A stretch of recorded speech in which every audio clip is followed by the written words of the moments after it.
Selamat pagi dan salam sejahtera untuk kita semua.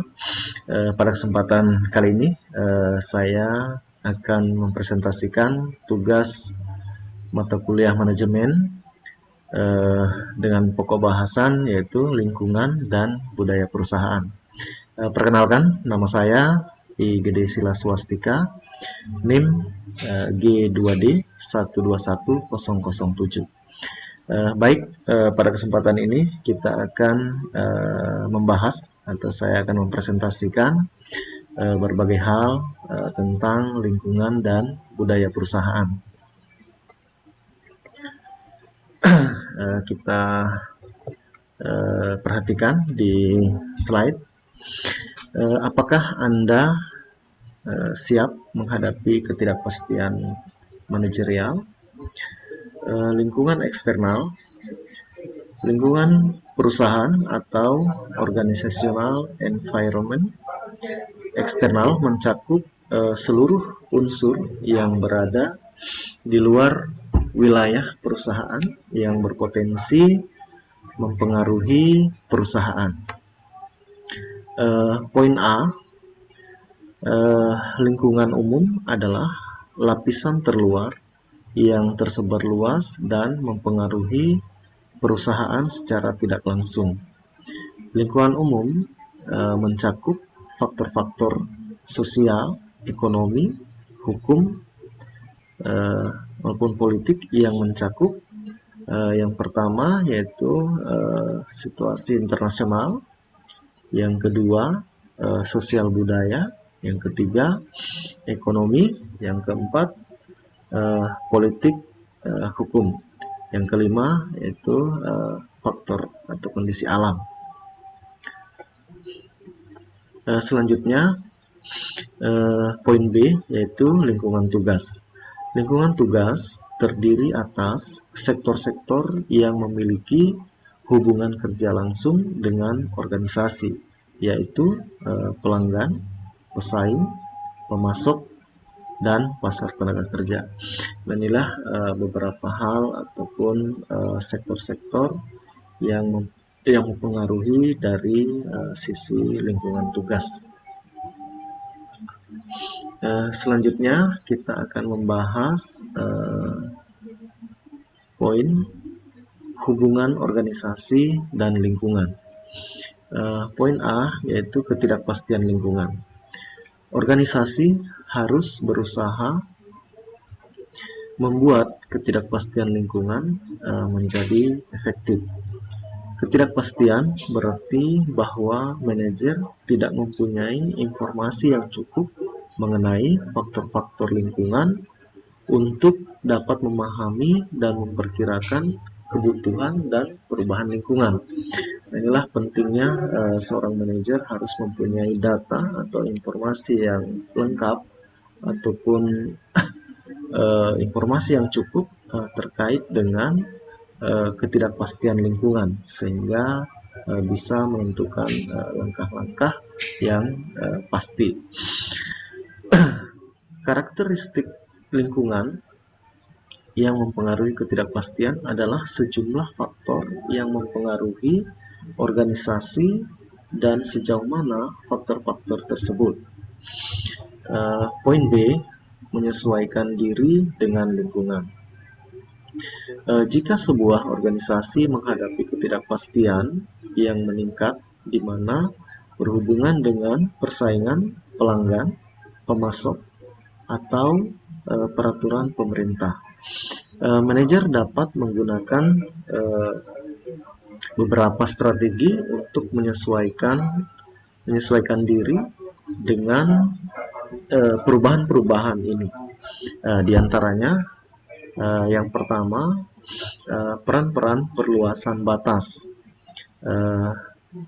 Yang berikut adalah rekanan antar organisasi dan merger atau dan joint venture.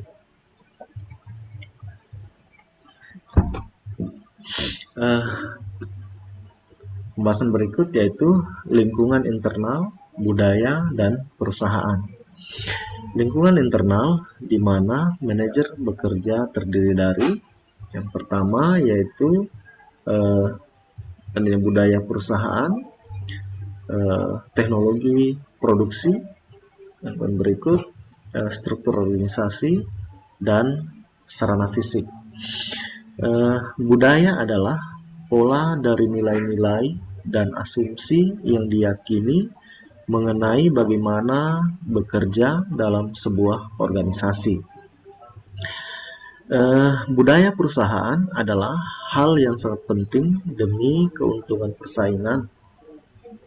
Budaya internal harus sesuai dengan kebutuhan lingkungan eksternal dan strategi perusahaan.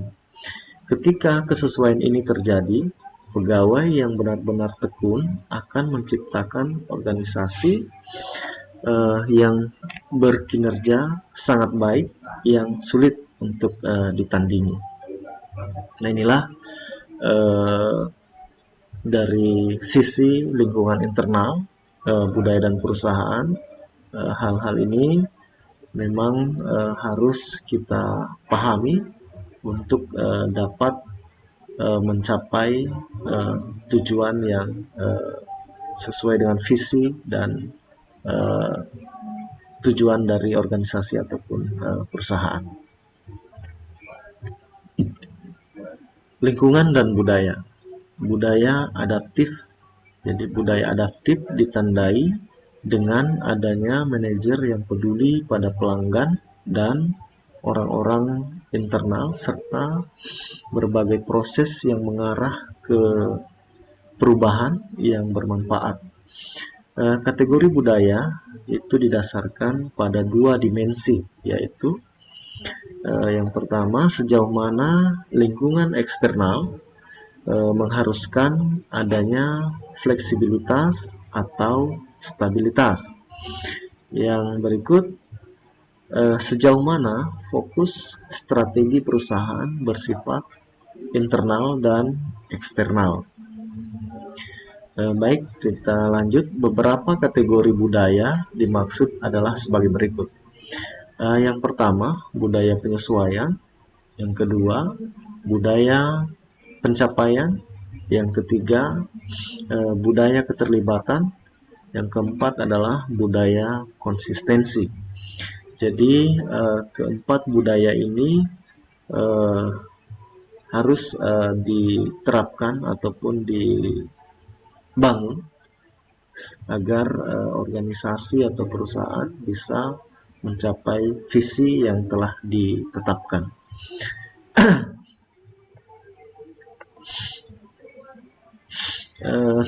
Poin yang berikut adalah membentuk budaya perusahaan untuk menentukan respon inovatif. Yang poin pertama, mengatur budaya berkinerja tinggi. Perusahaan yang sukses dalam dunia yang penuh guncangan adalah perusahaan yang memperhatikan dengan teliti terhadap nilai-nilai budaya dan kinerja bisnis. Yang berikut, kepemimpinan budaya. Seorang pemimpin budaya atau cultural leaders mengartikan dan menggunakan tanda dan simbol untuk mempengaruhi budaya dalam dua area penting. Yang pertama, pemimpin budaya mengartikulasikan sebuah visi untuk budaya organisasi yang dapat diyakini para pegawainya. Nah, inilah peran seorang manajer, bagaimana pemimpin budaya bisa mengartikulasikan sebuah visi untuk budaya organisasi yang dapat diyakini oleh para pegawainya. Pemimpin mengartikan dan menyampaikan nilai-nilai yang diikatkan dengan misi, pendorong yang jelas atau tujuan inti. Selanjutnya, pemimpin budaya memperhatikan aktivitas dari hari ke hari yang memperkuat visi budaya. Jadi pemimpin memang harus mempunyai perhatian yang serius serta fokus melihat aktivitas dari hari ke hari, sehingga visi perusahaan ini bisa tercapai. Baik, prosedur kerja dan sistem penghargaan selalu sesuai dengan nilai-nilai dan memperkuat nilai-nilai tersebut. Demikian yang dapat saya sampaikan, dan cukup sekian presentasi saya. Semoga apa yang kita pelajari dan presentasikan hari ini bisa menjadi pengetahuan dan tentunya ilmu buat kita untuk menerapkan ilmu manajemen di lingkungan kerja kita. Baik, sekian dan terima kasih. Summer